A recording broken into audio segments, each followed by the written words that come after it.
Good morning everyone. সকাল সকাল দেখো আমি এখানে রেডি হয়ে গেছি আর আমি যাচ্ছি চাকলাতে।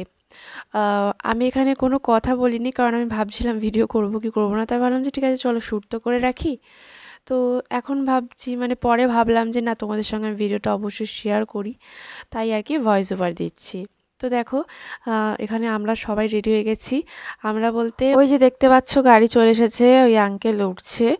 আর হঠাৎ করেই আর কি আঙ্কেল আন্টি মানে পুজো দিতে যাবে বলছিল, ইচ্ছে হচ্ছিল, তাই হঠাৎ করেই আর কি যাওয়াটা ঠিক হলো। আর এই আঙ্কেল আন্টি হচ্ছে আমার বাবার পিসির মানে এই আঙ্কেল হচ্ছে আমার বাবার পিসির ছেলে। ঠিক আছে, বোম্বেতে থাকে। অনেক দিন আগেই কিন্তু কলকাতাতে এসেছে বোম্বে থেকে। সব আত্মীয় স্বজনের বাড়ি কলকাতাতেই। তো আমাদের বাড়ি এসেছে কালকে, আর আজকে আমরা যাচ্ছি চাকলাতে। তো চলো, আশা করি তোমাদের ভিডিওটা দেখতে ভালোই লাগবে। তো এই যে মাও বসে আছে আর ওই যে আন্টি আর আঙ্কেল সামনের দিকে বসে আছে। তো চলো দেখতে থাকো।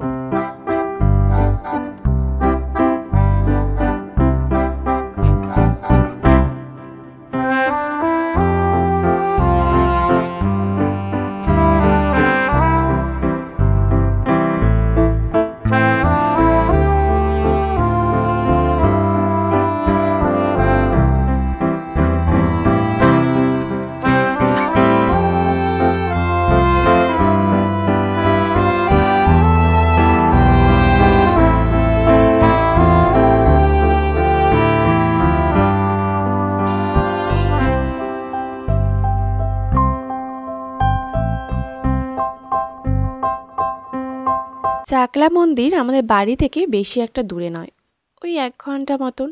আর এরকম টানা গাড়িতে আসলে পরে তো আরও সময় হয়তো কম লাগে। আমি অত ঘড়ি থেকে বলছি না, আমি জাস্ট একটা আইডিয়া করে বললাম। তো দেখো আমরা চাকলাতে চলে এসেছি আর এসে দেখছি মন্দিরটা পুরো সুন্দর ফুল দিয়ে সাজিয়েছে, আর প্রচুর চেয়ার, তারপরে স্টেজ করা। তো বুঝতে পারছিলাম না যে এখানে কি আছে। আর তারপরে মন্দিরটা না খুব ফাঁকা লাগছিল। মানে এইরকম ফাঁকা আমি তো আগে কখনো মনে হয় দেখিনি, মনে তো পড়ছে না দেখেছি বলে। তো ভীষণ ফাঁকা ছিল। আমরা অনেক সকাল সকালেই গেছিলাম মন্দিরে। তো তারপরে শুনলাম যে এই মন্দিরে 50 বছর পূর্ণ হয়েছে। তো তার জন্যই আর কি এখানে 3 দিন ধরে প্রোগ্রাম হচ্ছে। কালকেও হয়েছে, আজকেও হবে, আবার কালকেও হবে। ঠিক আছে, তো 3 দিন ধরে প্রোগ্রাম চলছে। তো তার জন্যই আর কি এই ব্যবস্থা। তো এরপর আমরা ডালা নিয়ে নিয়েছি, ওই যে আসার সময় যে দোকানগুলো দেখলে না, ওর মধ্যে থেকে একটা দোকান থেকে আমরা ডালা নিয়ে নিয়েছি। এবার আমরা মন্দিরের ভেতরে চলে যাচ্ছি ঠাকুরকে পুজো দেওয়ার জন্য। তো মন্দিরটা এত সুন্দরভাবে ফুল দিয়ে সাজিয়েছিল যে মানে এত ভালো লাগছিল যে তোমাদের সঙ্গে না শেয়ার করে আমি পারলাম না। তো ওনাদেরকে জিজ্ঞাসা করেই আমি একটা ভিডিও ক্লিপ নিয়েছি, ছোট্ট একটা ভিডিও ক্লিপ। তো দেখো এখানেও লোকনাথ বাবা রয়েছেন, এখানেও পুজো দেওয়া হয়। তো আমাদের তো পুজো দেওয়া হয়ে গেল, এবার আমরা মন্দিরটা ঘুরে তারপর আমরা চলে গেলাম ধূপ আর মোমবাতি জ্বালানো জায়গাতে। ভীষণ ভালো লাগে আমার চাকলা মন্দিরটা। তোমাদের কেমন লাগে কমেন্টে জানিও। মানে যারা এসেছো তাদের কেমন লাগে তারা তো জানোই, দেখেছো সামনে থেকে। আর যারা আমার ভিডিওতে দেখছো, তো দেখে তোমাদের কেমন লাগলো কমেন্টে কিন্তু জানিও। তো ওই যে আন্টি ধূপকাঠি মোমবাতি জ্বালাচ্ছে, মায়ের হয়ে গেছে। এবার আমি ঠাকুরকে আরতি করব। আর আমাদের হাতে না অনেকটা সময় ছিল, কারণ আমরা যেহেতু অনেক সকাল সকাল এসেছি।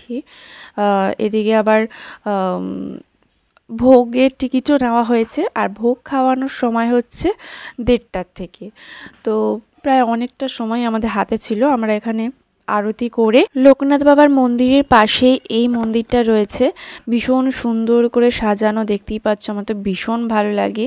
তো চলো এই মন্দিরের ভেতরেও এবার আমরা ঢুকবো। আর এখানেও অনেক ঠাকুর আছে, তো সেই ঠাকুরকেও দেখবো আর তোমাদেরকেও দেখাবো।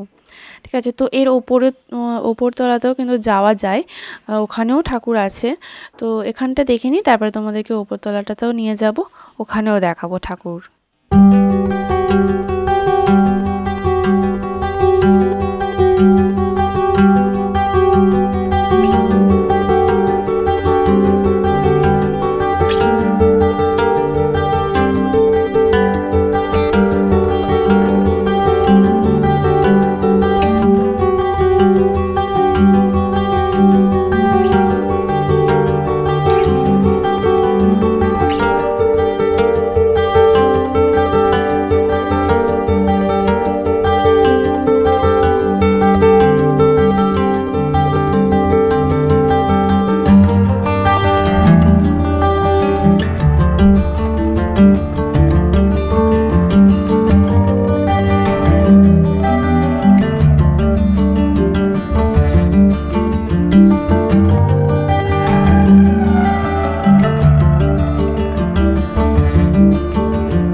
হচ্ছে 10:20 আর ভোগের টিকিট নেওয়া হয়ে গেছে, 1:30 থেকে ভোগ দেয়।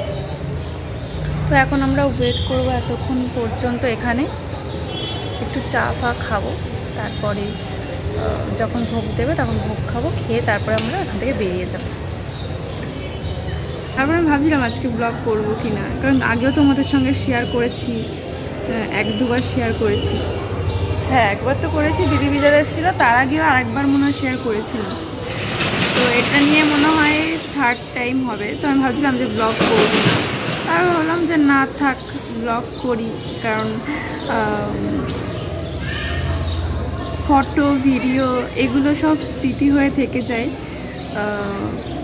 ভিডিও ফটো এগুলো দেখলে মনে পড়ে যে না এই দিনকে এখানে গেছিলাম, এই সমস্ত কিছু আর কি স্মৃতিটাকে ধরে রাখার জন্য আমার বেশ ভালো লাগে ভিডিও ফটো তুলতে।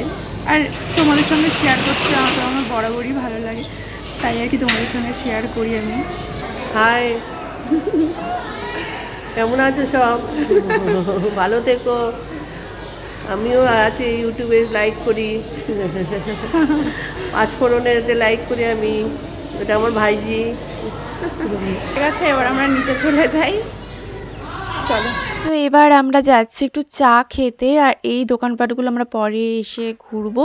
তবে আরও অনেক দোকানপাট ছিল, ওই দোকানগুলো মানে ওই মন্দিরের সামনের দিকটাতে বসতো, জানি না আমি তো ওগুলো তুলে দেওয়া হয়েছে কিনা, কারণ আমি আগেরবার যখন এসেছিলাম তখনও আমি দেখেছিলাম, কিন্তু এবারেই আমি দেখছি না, হয়তো তুলে দিয়েছে নাকি 3 দিনের জন্য হয়তো প্রোগ্রাম হচ্ছে, গাড়ি টাড়ি রাখা হবে বলে হয়তো তুলে দিয়েছে, কিছুই জানি না। তো যাই হোক, কিছু না জেনে বলাটা ঠিক না। তো দেখো আস্তে আস্তে কিন্তু ভিড় বাড়ছে, আর মা আবার ঘুগনিও নিয়ে নিয়েছে, কারণ চা বিস্কুট খাওয়ার পর আবার খিদে পেয়ে গেছিলো, তাই ঘুগনি খেয়েছি। তো তারই মধ্যে দেখো এখানে প্রোগ্রামও শুরু হয়ে গেছে, গীতা পাঠ হয়েছে। তো আমরা কিছুটা মানে ওই শুরুটা একটু শুনলাম গীতা পাঠ, কারণ আমরা তো এখানে বেশিক্ষণ আর থাকবো না, এবার বেরিয়ে যেতে হবে, কারণ ওদিকেও সময় হয়ে যাচ্ছে ভোগ খাবার, তো সেজন্য আর কি লাইন দেওয়ার ব্যাপার রয়েছে। তো এখন প্রায় 1টা মতন বাজে, তো আমরা এখন লাইন দিতে চলে গেছি, মানে চলে যাব আর কি।